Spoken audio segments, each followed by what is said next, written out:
Okay. Hello, everyone. Good evening, good morning, or good afternoon, depending on when you're listening to this. Welcome to the 42nd of hopefully many episodes of Bard Advice.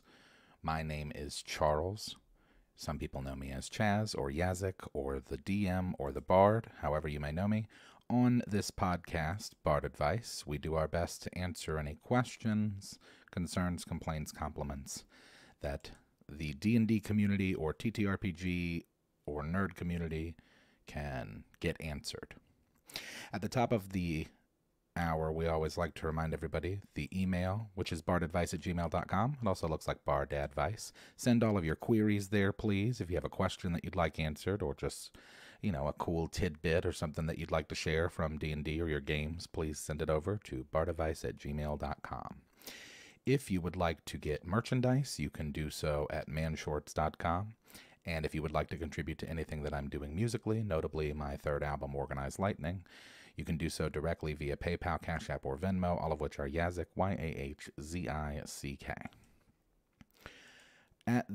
Also at the beginning of the hour, we like to thank all of our patrons, members, super chatters. Remind everybody to please like, comment, subscribe, share, and rate the podcast on your respective platforms. And just a quick note before we get started is I would like to thank everybody for helping me achieve my GoFundMe goal in taking care of those major car issues that I had. Things were a bit wonky, and thanks to some people who were very generous, I was able to reach my goal and take care of that. So very much appreciate everyone that was able to donate to that, and thank you very much. For Art Corner this week, I have one that I've been meaning to do but have not done for a few weeks. Unfortunately, I had forgotten about it. So this is from a friend of the pod who would like to have a little promotion for his band, who just released a single called Out of the Mist. The name of the band is Failure to Phoenix. They are real experimental melodic prog rock. I believe that they're from Michigan. Maybe the UP, I could be wrong, but it's cool. I dig it, and so you should go check it out. I put a link for it in the Spotify, and you can follow them on Facebook, and I don't have links for their other platforms, but I imagine that they're on other places like Instagram, maybe TikTok, but I've put a link in for the Spotify, so at a minimum, you can go check out the song, and if you like it, then stick around, because they'll probably be making some more. All right, and one last thing that I would like to talk about before we get into questions is, of course, this last week we did have a victory over the Falcons. Now, this has been almost a week ago now, Sunday, and I actually watched it on Disney. I watched the first half of it on Disney, which was kind of bizarre, the whole, Andy's room and, skin for the game. I will note also another interesting point about the Disney version is that, obviously it's marketed towards younger audiences trying to get the youth into football, and which I thought was actually kind of neat because during the breaks and stuff, it was a lot of little quizzes and just teaching about the basics of football. So it was fun. And I imagine that won't be the last time we see that. In fact, if they can do it again successfully, which, it was a little bit hit or miss, but we'll start seeing a lot more of that with the different themed and different visuals for the football game if you can do it in real time. But yes, indeed, Duval. I didn't speak about the Jaguars last week because that was a tough loss that we had against Houston. I don't know what was going on there, but we're 2-2. I'm a little worried about the Bills next week, to be honest, because Josh Allen has been doing work the last couple of weeks, notably last week against Miami. So that's a little concerning. But hey, our guys are already over there, yeah. So there's a bit of a benefit. No jet lag for us. We'll wait for the Bills to come over, and maybe that'll work in our favor. So, all right. So that's just a little bit of housekeeping there. A couple of things. I think we covered everything. Big thanks to everybody who showed up. It's nice to see all the same old faces, a la Cheers. It's good stuff. Oh, speaking of which, Frasier's coming back like next week. The reboot comes out like next Thursday. I'm kind of hyped for that, if I'm honest. Thanks to the Falcons for losing, putting Tampa on top of the division. Yeah, Baker Mayfield, right? Very interesting to see how that looks for the rest of the year. And ooh-wee, the stuff that's going on in the NBA. But let's not talk about sports. We've got questions. So let's move in. And I have my list of names up. I actually should open it. So that'll be a lot easier for me to see if it's open. Oh, I probably could have just done a shot in the dark for this one and gotten it correctly, because the first question's from Chris. Chris asks, a la D&D cartoon, you've been sucked into the game and now have to play it to escape, assuming you want to leave. We know what class you'd play, says the bard, but what would your role in the friend group be? Also, what would your catchphrase be? I feel like I would have a couple of catchphrases, but one that comes to mind immediately is Yikes McGillicuddy. Because, I don't know, I like the sound of those words. McGillicuddy was Lucy's maiden name in I Love Lucy, which is just hilarious to me. And Yikes is always fun. So Yikes McGillicuddy comes to mind immediately for catchphrase. As for what role I would play in the group beyond just the bard, I feel like I would definitely be, I guess the spokesman, right? That's what I would offer to get myself out of that situation. So assuming that I want to leave, which, we can we can analyze that. But assuming that I wanted to leave and I had to fight my way home through this isekai situation to get back to regular life, I think that I would just use what innate skills I already kind of have or have developed over the years. So, I think that I have really good sales skills. I have good people skills, nunchuck skills. I've got, I think I'm an okay communicator. I can certainly, and I can and have talked myself out of things, although I can and have talked myself into things too. Both IRL and in-game. So, but I feel like I'd be kind of the mouthpiece of what was going on. I'd probably have the highest cha, assuming that I've got to roll it a lot. So, what's going on in chat? Got some purple. Oh, for your birthday. Well, happy birthday, Avram. I thought I saw that earlier. I thought I'd missed it. Episode 42 is the answer to life, the universe, and everything is uncovered. Listen, the title of this episode will be Don't Panic. I forget who it was that mentioned that last week, but most certainly, what else do you call episode 42? No World's down for maintenance. Well, welcome, River. You actually have a question tonight, so cool that you were able to make it. Your sister's Druids as well. Isaac uses his rap skills to cast multiple spells per turn without even needing Quicken Spell. I didn't even consider that. It's probably because I don't go out as much. But when I was in my 20s, I spent a lot of time at the bar. And, man, when I've been drinking, this is why I don't drink anymore, I am full-on perform mode in terms of I just point to a stranger and be like, hey, you want to hear some rap music? You want to hear some verses? And, you could probably poll half of this county that I live in, and people would tell you, like, oh, yeah, I know that guy. I've heard him, rapping at the bar. But that's all to say, it could be a skill that could help me, right? If I needed to, get out of something, just, show off a little bit. Help. But again, all of that is just furthering to charisma-based skills. 2 hours of maintenance during prime hours on a Friday. Community, I certainly imagine that's got to be tough. Start the weekend off with that. Okay. So, yeah, I think that answers the question. The talker. I feel like I could handle that. And I kind of am doing that in my Baldur's Gate 3 run through with my my Dark Urge run through with my Tiefling Warlock, which I know is just the most edgelord combination, but it's so fun, dude. And Eldritch Blast is just like, you want to wonder if Baldur's Gate 3 is like D&D? Eldritch Blast, dude.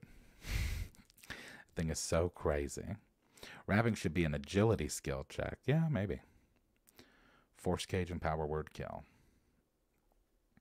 Yeah, happy birthday, Avram, no doubt. Happy birthday to your friendly neighborhood sorcerer. Warlocks are strong in BG3. Yeah, just Eldritch Blast is it gets just so dummy with the what do you call them? Invocations. People want fire to be nasally fitted. I don't know about that. All right, well, thank you for the question, Chris. So tonight we've got 6 questions. One of them is kind of like a hybrid follow-up, but we can talk about that. Dark Urge Bard here. Charisma and BG is a superpower. It really is crazy.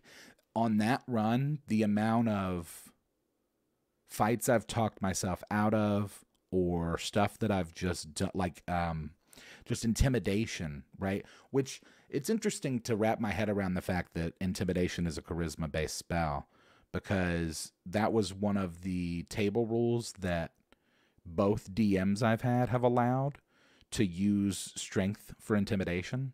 So a lot of times if I'm running like a fighter or a tank build, I don't have Cha. Cha's a dump, probably, if I'm like a half-orc barbarian or something. Yeah, Cha's the dump stat. So our DM allowed us to use strength as an intimidation check. But it's charisma-based. So, yeah. Deception, persuasion, and intimidation.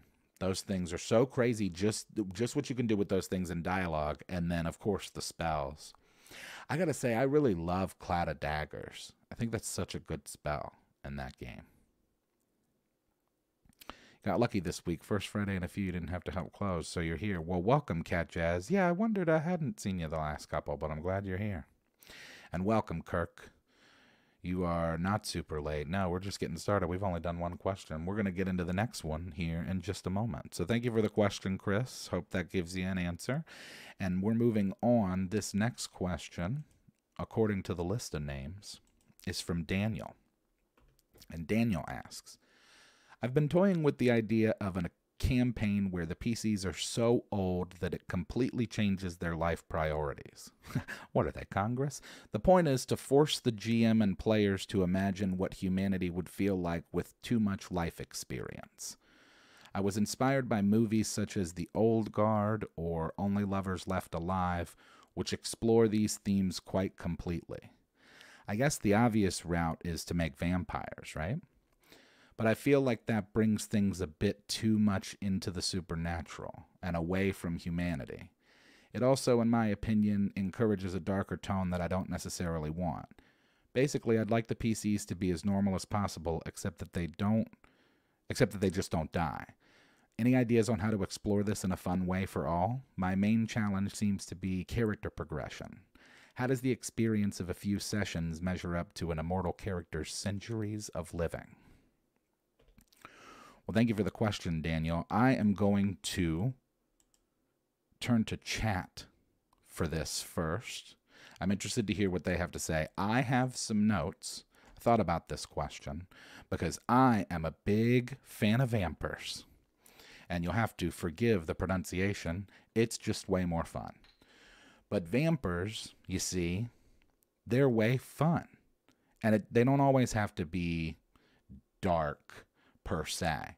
Well, I'll talk to you about that, what I mean, in a second. So, Avram seems excited. Each session should be a notable event of a decade. Interesting. Take your cues from the movie The Infinite. Yeah, I thought Interview with the Vampire, right? That has Interview with the Vampire. That has elements of that, I think, with their whole kind of that storyline. Flint says elves. Elves live like a few thousand years. Each quest arc could have decades to centuries between them, where everyone they know has to rotate out. Interesting. That's good. Yeah, that's a good point, actually, just in general, too. There are more things that have these long lifespans than just vampires. you could go with other things that already exist in D&D, or you could homebrew if you wanted. Or, you could just make it a thing where it's like a spell or something that's on them, right? Another thing that comes to mind is one of my favorite animes, Baki now. That's about immortality. And it's about this kind of like group of people who are otherwise unconnected, but for the fact that they are all immortal, and so they've all been around knowing each other for a long time. Let's see. Sci-fi, medical advancements, perhaps longevity led to societal collapse and reform into the shape of your world. As for lack of death, there are so many things that are far worse than death. Use those. Vampires can be cool. Old folks find alien pods that rejuvenate them. Let's see. We can... Yes, I will work on how to do that, Scapelli. I will work on a way to get that done somehow. I guess maybe I could just do it myself, you think? Yeah. Whoa. Hold on. Hold, please. We're doing a little copy thing. All right, how about that? Is that going to be too much? Oh, yeah, it won't go. Sorry, I can't figure it out right now, but I'll figure out a way to get that done in the future. I think that those are all cool things that have been said by chat. This is what I said, so these are my notes on it. It seems RP heavy. Whether you do vampires or not, it seems RP heavy, which I think is a great thing. I think that with this, you're putting an onus on the players to create compelling and logical backstories for the PCs, assuming that these PCs have existed for scores or centuries of time. They could be vampires, but maybe, how about this? If you want to keep it from being dark, maybe that's the beginning of the campaign, is that they lose some or all of their supernatural abilities. Perhaps that's the end goal or incentive for them to play it out. So that'd be an interesting thing to put on its head, is that you've got these, 500, 700, 900-year-old vampires, and there's something that happens where they are just kind of unable to vampire. EXE vampire stopped working. So vampire.exe stopped working. And that could be a thing. I also wrote, character progression will depend on the immortality mechanic and how that works. So, like, if you took away their powers, then you could have them gain one back in leveling. So you could make a vampire skill tree. And then I also said you could also consider having them RP different versions of the character based on the time that the event is taking place, jumping around in time, which, to River's earlier point about doing an event like every decade, every session.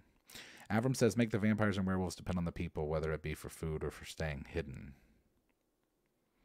There's a certain ritual or enchantment that takes everyone to work. Yeah, you definitely have to give them... Because that's, I think, part of the problem, too, beyond it just being dark, is that it's like, if you just make these players vampires, they're just going to be busted. They're going to be... what do you even do with that? But if they were vampires without powers, they would essentially just be regular people, and they would be really old, which, it could be hard for them to, like, do stuff. Upon losing those skills, what does that do for their bodies? And with the aging thing, do they continue to age? Is there a point where the aging stops? I guess if they were vampires, it really wouldn't matter. Sounds like you're trying to recreate a World of Darkness setting. Immortals... Amber Diceless RPG, or Thone. Like the Time Lord regeneration idea, maybe on death roll up a new character, but with a stacking -1 penalty to con. Oh yeah, that's interesting. Regens. But I think the idea would be to explore the humanity of someone that's been around for a long time, which is kind of an interesting analysis, right? Because... for one, I think just because someone's been around a long time doesn't necessarily mean that they're very experienced. I mean, what have they spent that time doing? And if they're vampires, they've probably spent a lot of that time killing. Rapid aging process and a degeneration of physical abilities. Immortality will always lead to unhinged goofiness. Correct, but if the immortality was kept in check, like for example, if they were vampires that lost their supernatural abilities, they would probably start dying. And maybe that's a way to do it, where your immortality system is kind of a ticking clock of you're going to die unless you fully restore your vampire powers. So now all of this time is catching up to you, and you've got this limited area of time to work, amount of time to work with to get it back. Maybe. I think that would be cool. I do like the idea, especially if you're not a species that has a super long life. The toll that would take on you mentally would open the players up to some phenomenal RP moments. Yeah, no doubt. I mean, if you were just a vampire, and again, from what I said at the beginning, the onus on the players of creating compelling backstories, because you could go about that any number of ways. And they have explored those in existing media. I immediately think of the Kirsten Dunst throwing the temper tantrum scene in Interview with the Vampire, and how that's a really interesting moment there, because you've got these 3 different vampires, all of which became vampires under different conditions. And so that's a really cool thing, where it's like maybe one of the characters never wanted to be a vampire but then became one, so then upon losing those powers has this totally different approach to humanity, as opposed to someone who maybe wanted to be a vampire and now losing those powers is just like made things terrible. Kind of like a spawn ticking clock. The young ones are dying and it's getting worse, taking the older and older ones. Of course, it's going to be busted. That's the point of running a mystical cryptic campaign. A mystical cryptic? A mystic cryptic? Mystic cryptic? That's what we should call that. Well, thank you for the question, Daniel. I hope you found something in there, either from chat or from me. I think something's in there for you. I would say that it's important for you to establish how the immortality works, whether they're vampires or not, because I think how the immortality mechanic works and incorporates with the world around them is going to drive the story, as well as their RP, right? As well as their backstories for their characters. I'd have them keep level and class, but have an option to add a subclass. The idea of gnome regenerating into human or other has possibilities. True, yeah. That's a thing, too. Maybe upon losing vampire status, they return to a different form. Who knows? You could do it any number of ways. But I would just say that on the note of vampires, don't feel restricted to the fullest extent. I think a vampire skill tree would be kind of fun as hell, especially with a group of people, because not everybody does the same thing. It would benefit them to have one of them choose to get the ability to transform into a bat. So that's essentially like your druid vampire. And then one of them gets the ability of, invisibility or something.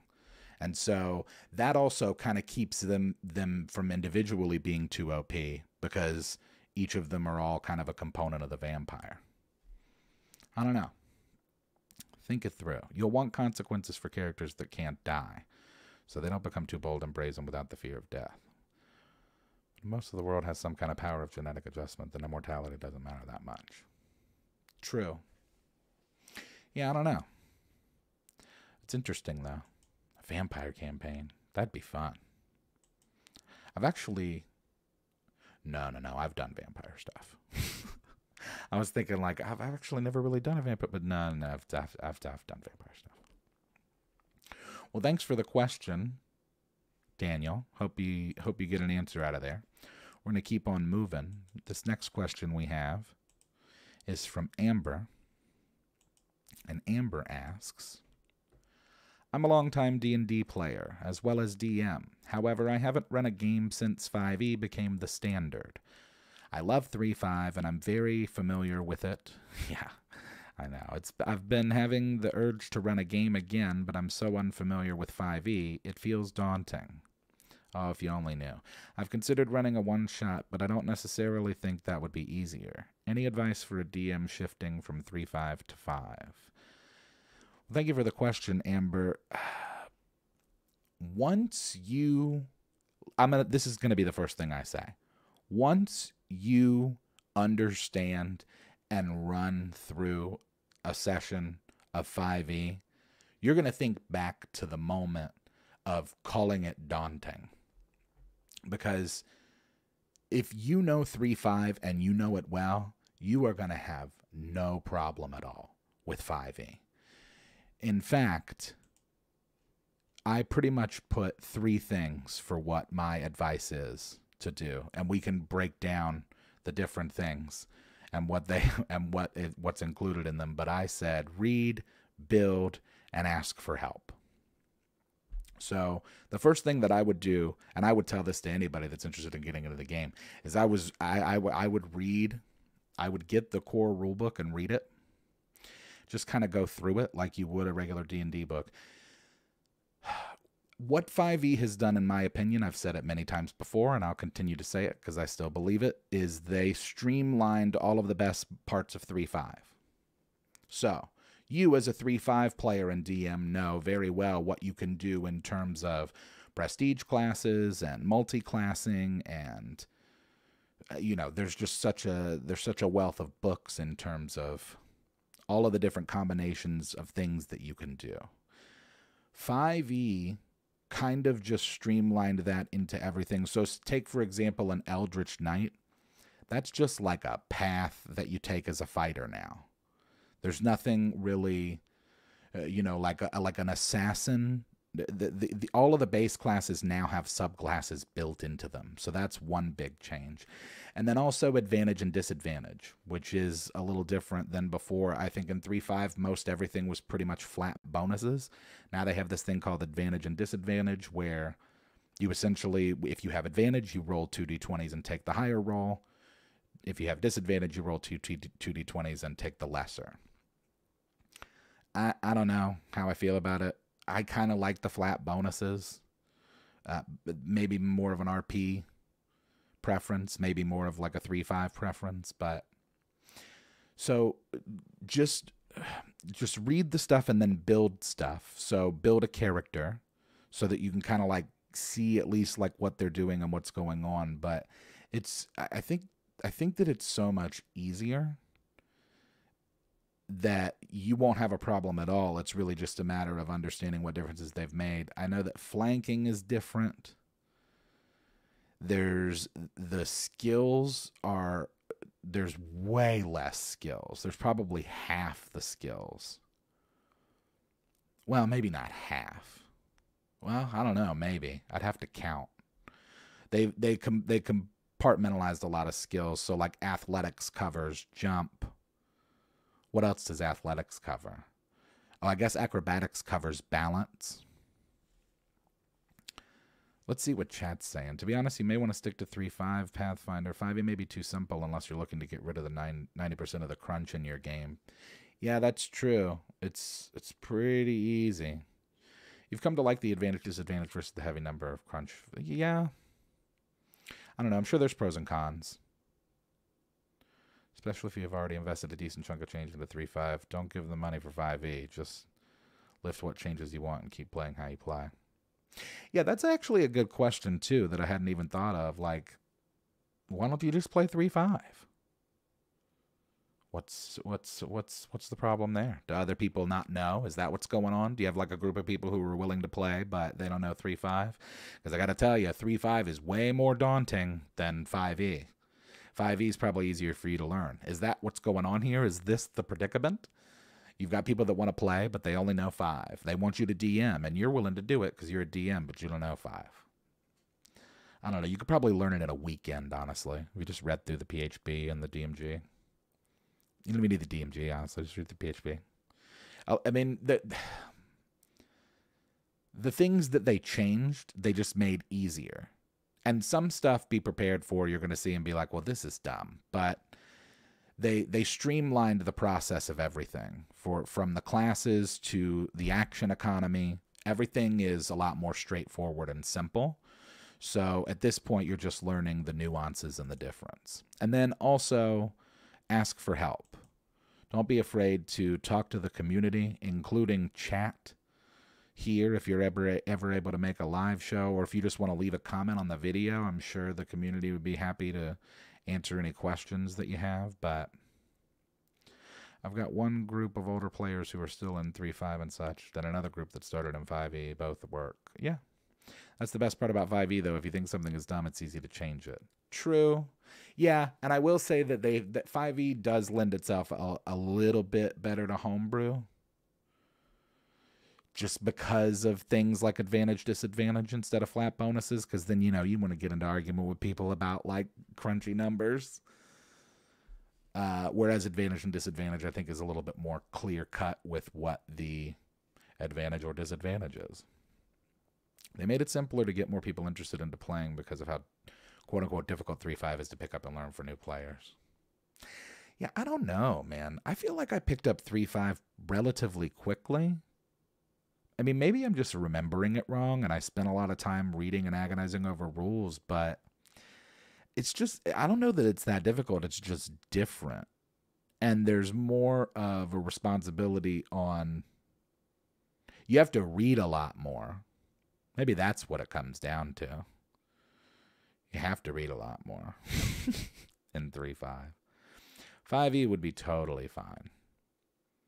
You'll be totally fine with it. I think you're overthinking it for sure. Just get in there, read it. A one-shot may be the way to go, but I don't really think it'll make the difference. I think you'll figure out. I think you'll pick up on the mechanics pretty easy, and I think you'll be surprised at how quick you pick it up, and then you can just kind of jump in.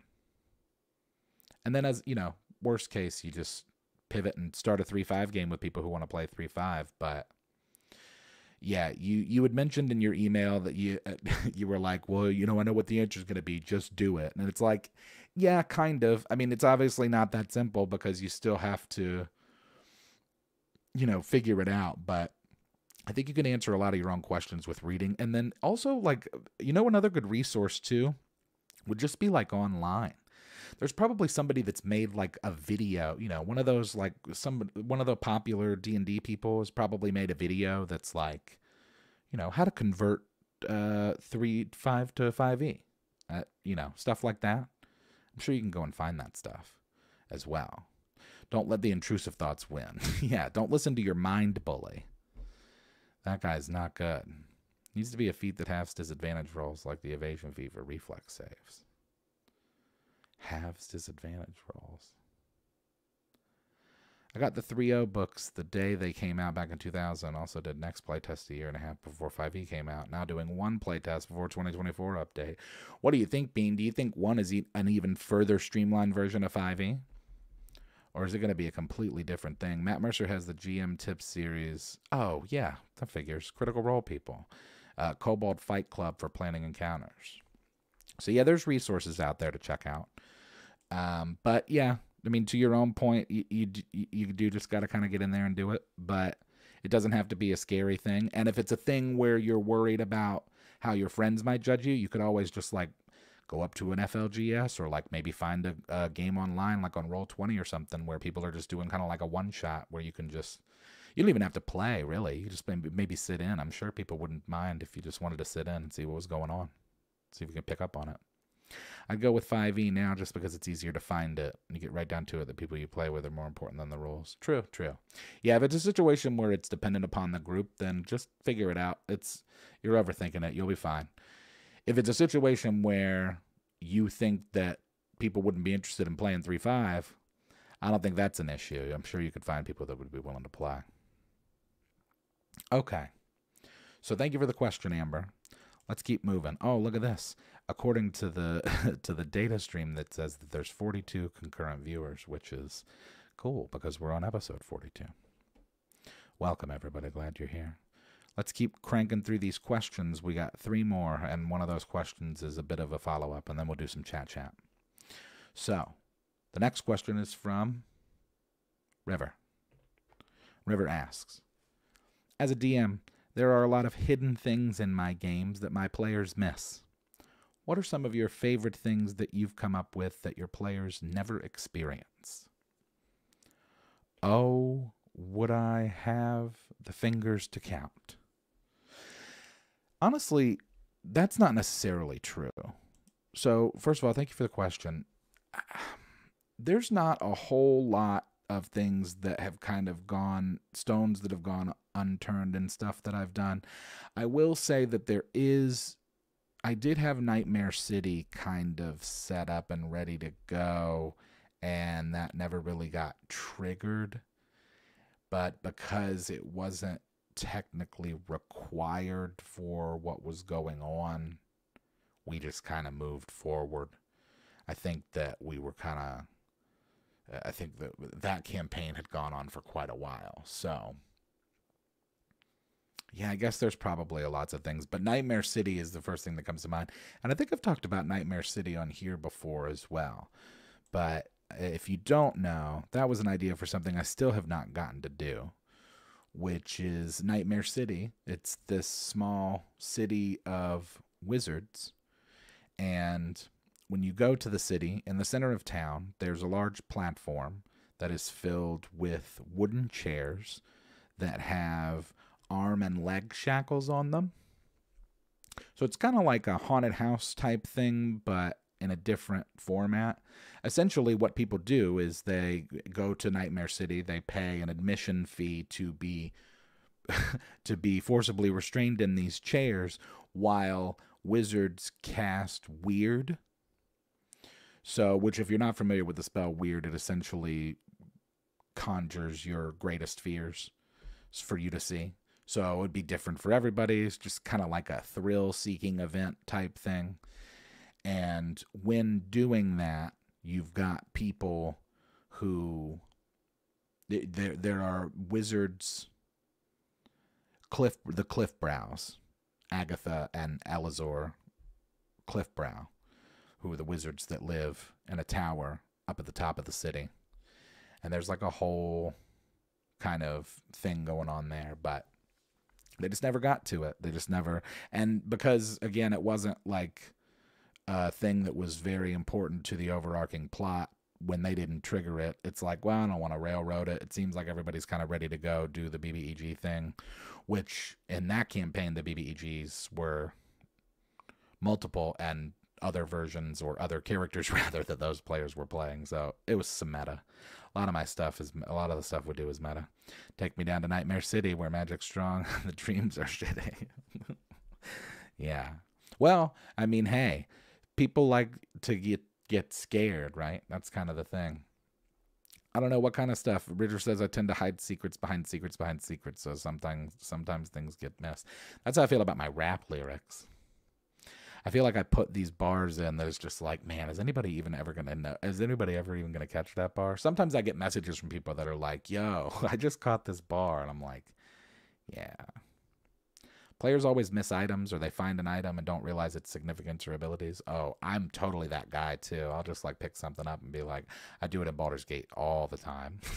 I'll just like pick something up and then somebody be like, hey, do you have that thing that we need that's really important? Oh, yeah, probably.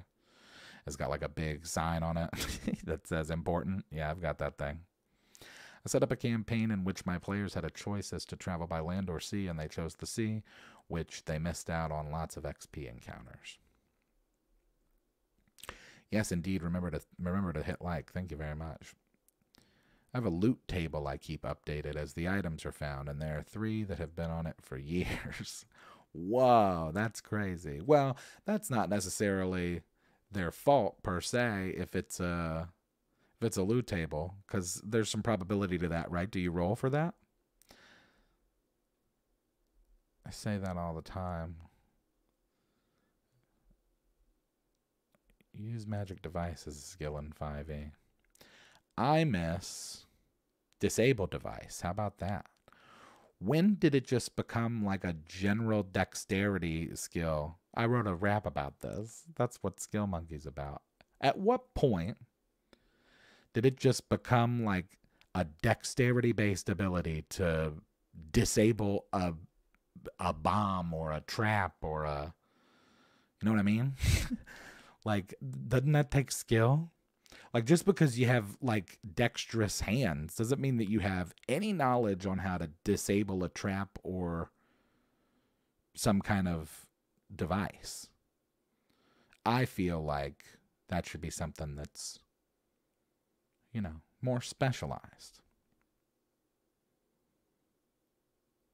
If they don't go to the XP encounters, have the XP encounters hunt them down. Yeah, for sure. Maybe you never rolled a 3 or 86 on your D100. A combined check, intelligence and dex. Oh, that'd be interesting. Yeah, but intelligence doesn't necessarily mean that, I think, again, it's a specialty. Just have the extra skill. Just what, I don't understand why they're so anti-skill.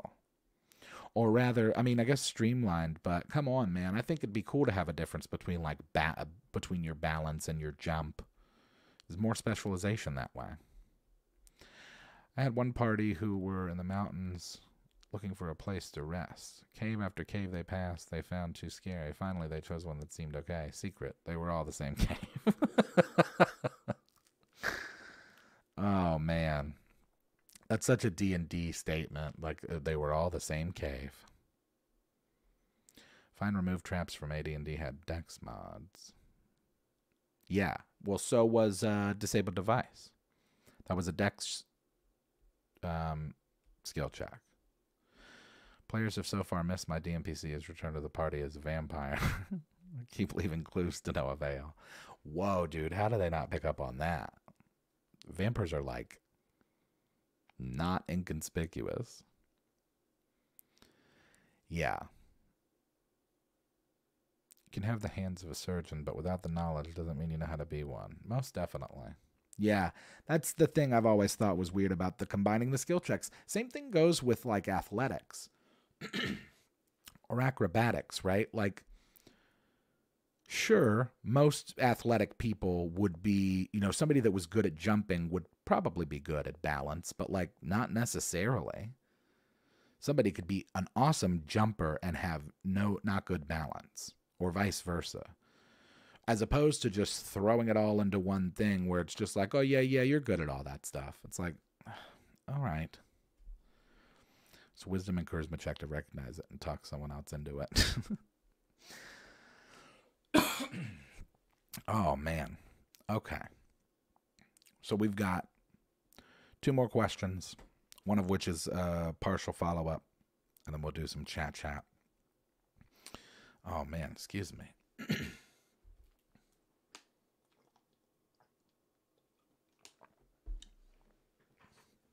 Oh, man. I hope I'm not getting sick. I will be very upset. I don't think I am, though. I feel okay. We'll keep going. We've got this next question coming in hot. This one's from Max. Oh, this is fun. I'm excited, actually, for this question. I'm excited for all the questions, but this one will be fun. Max asks, hey, Bard, first question here. You mentioned Halloween is your favorite holiday. Mine, too. Growing up, I was never a big fan of horror, but as I've gotten older, I find myself watching it more and more. So my question is, what are some of your favorite horror/thriller movies you like to watch during spooky season? Thanks. Well, thank you for the question. We are indeed at the height of spooky season. We're right up at the beginning. And yeah, I love the fall. I love Halloween. It is, it's cool. It's nice. It gets a little cooler because, for the most part, it's 100 degrees down here every day. So it's nice that it's been in the 70s and 80s, which is a little lower for us. Army of Darkness. Oh, man. That's a great one. Anything with Ash. So I wrote some notes down, and we could chat too about their favorites. So Hatchet is up there for me, one of my favorites. I just think it's so cool. It's just so good, so well made. It's all practical effects. Good stuff. The original Saw, and not really any thereafter. Maybe the second one, but I thought that the first Saw was great. I thought it was brilliant, and it's, by itself could have existed. That's how I feel about the Matrix. Anyway, Beetlejuice. I like slasher, Mike Myers, Freddy, and Jason, although Jason's my favorite of those. Any of the Halloween movies, yeah, Mike Myers. The new It, American Horror Story, The Lost Boys, I tend to find myself watching a lot around this time of year. because that's just a classic. I haven't seen Renfield yet, although I intend to. And I also put down Train to Busan. That's a good one if you've not seen it. And then one that I saw recently, just in the last couple of years, is the Barbarian movie. I think that's what it's called. With the Airbnb. That was pretty cool. That is, in fact, isn't that the same guy that was it? Oh, James Wan. I don't know if did he direct that or did he just produce it? Rocky Horror Picture Show. Yeah, Killer Clowns from Outer Space. Oh man, I used to collect bad horror movies. I had so many. So many of them. Carnivore was probably the worst one I ever saw. It was really, really, really bad. Oh, Renfield was good, you say? Interesting. The Frighteners is my go-to Halloween movie. This is Martyrs. Twilight Zone is the original run. Oh, yeah. I put American Horror Story. I mentioned that. I do like those. Not all of them. Some of them are bad. I thought Roanoke was terrible. And, some of them, does Tremors count as horror? I don't know, man. Tremors is just fun. Tremors you can watch all year round. Oh, yeah, Nightmare Before Christmas. The old school, the old Tales from the Crypt. The Thing, for sure.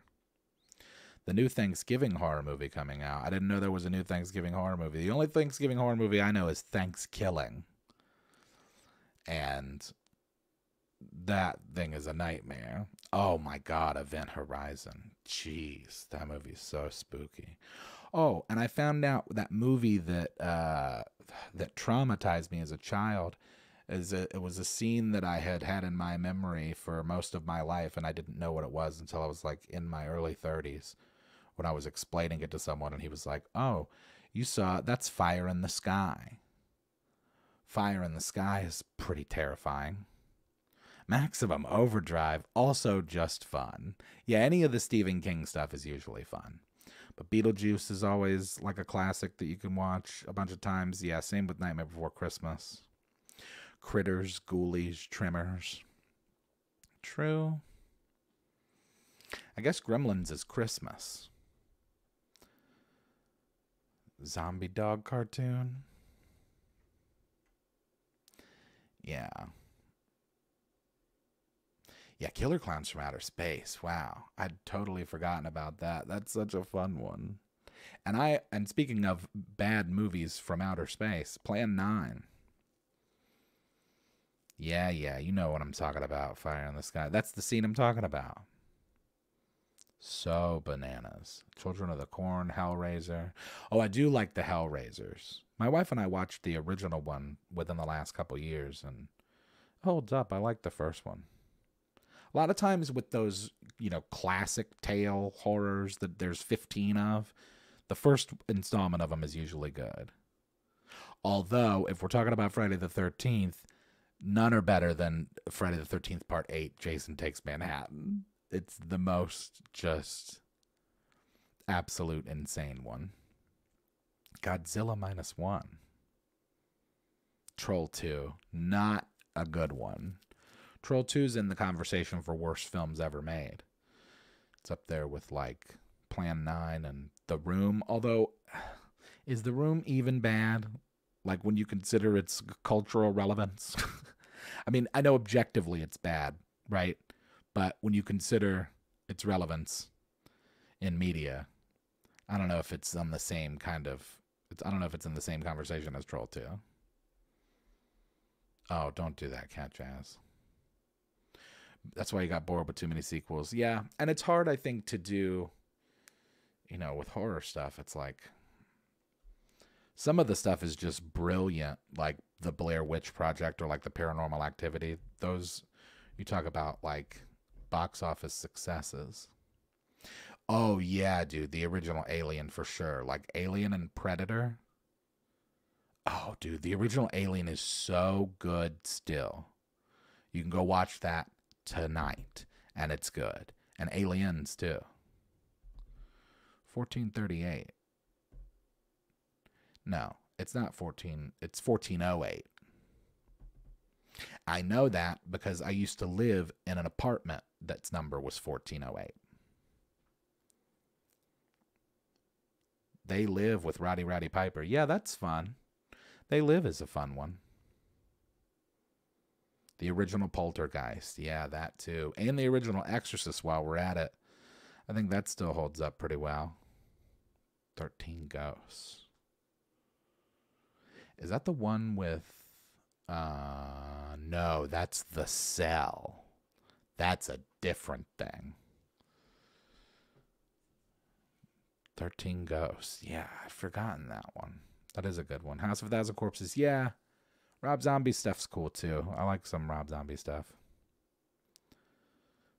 Plan 9 fits the so bad it's good category. Yeah, Plan 9's insane.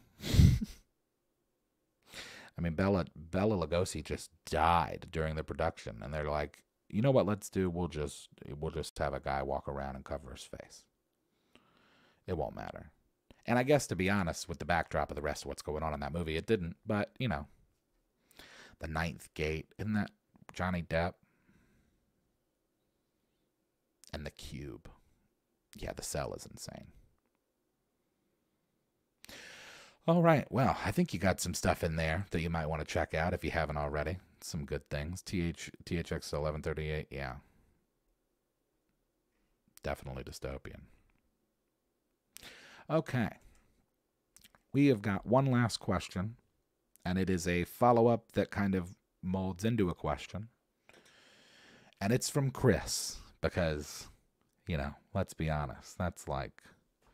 You know, if Chris questions were a blood type, they'd be O positive because there's just so many of them. And I'm not complaining, but that's just how things go around these parts.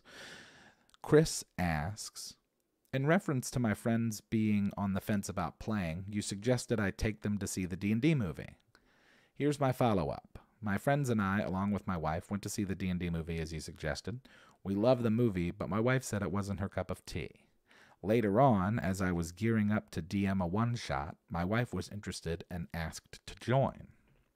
She had more fun than even my friends did. I now am prepping a campaign for us all that starts this week. Thanks for the advice. Also, do you have any tips for staying organized as a novice DM? Novice? Thank you for the question, Chris. So...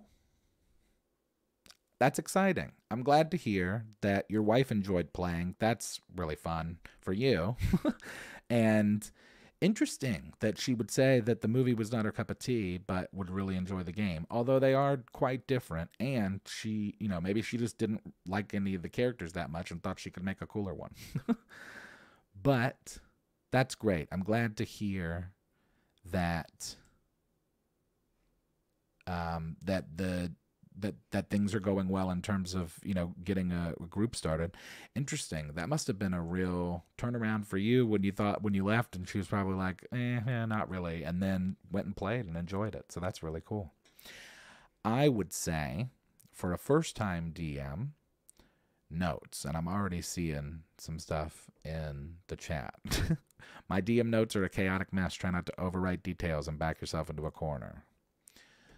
Notebooks, if you're a pen and paper person. Google Docs, though. Google Docs is an absolute godsend. Yeah, you don't have to tell me, Flint. That's where most of my stuff goes. I do have a separate app on my phone.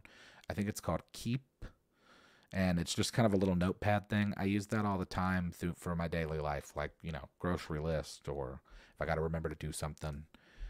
But I'm sure that there are apps for it. But I would say notes. And, hold on, I actually wrote a more thought out answer to this. Notes, scheduling, and like creating some kind of a calendar. Maybe you could do that online with Google, or I think that there's a couple of different apps that you can use. At a minimum, get like a group text chain going. And actually, a group text chain might be the best thing just because it kind of keeps a record of stuff. So even if you forget, you can kind of go back to that and keep it open. And some basic things I wrote down to take note of that are going to help things move faster and more efficiently for you. Initiative trackers with like physical token initiative trackers. Spell cards are great for players. Spellcasters tend to take a long time trying to figure out what they're doing, and spell cards help speed that process along. Digital tools and apps, i.e. World Anvil. You know, I wondered if it was a backdoor ad for World Anvil. No. Although, you know, that's a great example of a place where you can do it. I mean, they're a sponsor of ours. They have been for years. They're really cool people over there, and they have a good product. I think it's great. It's, you know, you can write in there. They've got it set up where you can, you know, it kind of doubles as a novel writing software, but more importantly, just the organization that you have on there in terms of maps and, you know, creating these articles that you can cross-reference. I think that's a really cool thing. All right, let's see what chat is saying. A group chat is an easy way to keep everyone informed. Make a Discord to keep everything in. Oh, yeah, that's a good idea.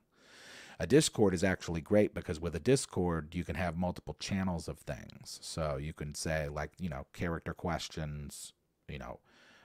That's actually the smartest thing to do. Make a Discord. Because with a Discord, you can have like running notes that everybody or only some people can see, right? You can have some channels that are for certain people and only stuff you can see. The most important notes you take are the ones that are about what actually happened and not what you're planning to do in the future, as that is what the players know but might not remember. Blank playing cards to put monster info or initiative on with whiteboard markers. That's a good call. I used to do a simple outline of each session and kept a spiral notebook, aka dungeon journal, and after each session I would compare what happened as to what was laid out. That helped me a lot. Yeah, I was actually going to say too, if you are not somebody that is a note taker, because I am not somebody who's much of a note taker. I mean, I do it the best that I can, but it doesn't occur to, you know, it doesn't really occur naturally for me. Whereas like my wife, she's a note taker, and I think that's just kind of like a character thing. Some people are note takers.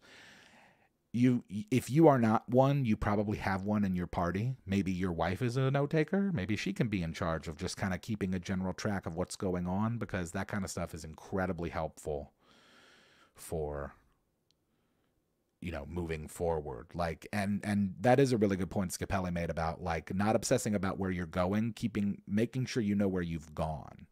Because not only can that guide you in where you're going, because you know the story, certainly more than they do. But it also will be great for them, because I am totally the player that comes back and it's like, what were we doing? I have no idea where we were. And so, you know, thankfully you've got somebody like a Rigsby in your party that is good at remembering what's going on and keeps track of those kind of things. So yeah, and also ask for help and delegate tasks. You know, if I don't know what you mentioned that you're a novice DM. I don't know what the problem is with that word. It's novice. You mentioned that you're a novice DM. Is someone that's in the party playing the forever DM or someone who has been a DM? Because you can always turn to them for kind of assists in answering the questions you have or helping you remember stuff. Set up to video the session if you're a visual person who wants to see how you're doing as a DM and things you need to change or improve upon. Oh, yeah, for sure. Comics do that. You can record the session. That's actually something, too, you might do is just record the dang thing. I'm sure you could find like an easy recording app for free, or you probably have one on your phone. I guess if you really wanted to, you could just set your phone down next to yourself for the session and just record the audio and then go back and listen through it and do it that way. But I do think the Discord is going to be your best shot, just because it is a simple way of being able to organize things in pretty good detail with the different channels and keeping just kind of a running tally and journal or diary of what's going on. I mean, heck, some people play entire campaigns just through Discord. So having it available for all the information. You can get recording bots in Discord. Oh, interesting. Well, there you go. You can take care of all your questions. You take care of all your concerns at once, it seems like, with Discord. And I do believe that World Anvil is a good investment if it's something that you're interested in. It just gives you a lot more capability in terms of organization and visualization. You know, you can connect a lot of stuff. So, something to think about. Hope you got something from there, Chris. And we are officially into chat because hot dang, we've already done an hour. How? Ugh, I'm always rubbing my nose. We're knocking on wood that this is not some sort of a... World Anvil is actually a great program. 3 vampires walk into a bar. First one orders a POS. Second one orders AB negative. Oh, gee whiz. Not a POS. All right, let's try this again. Good gracious. 3 vampires walk into a bar. First one orders A positive. Second one orders AB negative. Third one orders plain plasma. Bartender says, okay, 2 bloods and 1 blood light. Nice. Can you share campaigns with others in World Anvil? Oh, yeah, for sure. The community is a big thing, too, on that play at World Anvil. You can share things. People can kind of, like, copy stuff over and move stuff around. Like, definitely. Used to give bonuses for the recap. Oh, yeah. I feel like Posey, our original Forever DM Posey, I feel like used to do that stuff. You know, you get an extra, like, 20 or 50 XP if you could tell him what we did last time and he didn't know. I was going to get World Anvil for my buddy for his birthday, but he already had it. Oh, well, there you go. Oh, man. So what's going on, everybody? You want to talk about good stuff for the week? I've got great stuff for the week. I mentioned at the top of the hour, generous people helped me reach my goal. So thank you for that, because yee boy howdy, that was not fun. It was, about a $2,500 cost for me. And on the other side of it, thankfully I was able to take care of it. On the other side of it, it looks good because now I've got my car's all fixed and I've got new tires and stuff. So can't complain. Speechify for Discord is a very useful tool that does speech to text transcripts. Oh, nice. Oh, that'd be great. Yeah, just record yourself and then you've got it all on paper. Although the only thing about that is if you said something that you may not want them to remember and then it's recorded. Played our session tonight. We have entered the Underdark. Oh, we. That's kind of it can be a spooky place.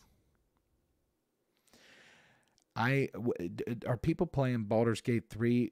Is everybody going through the Underdark? Because on most of my campaigns, I feel like I've done that.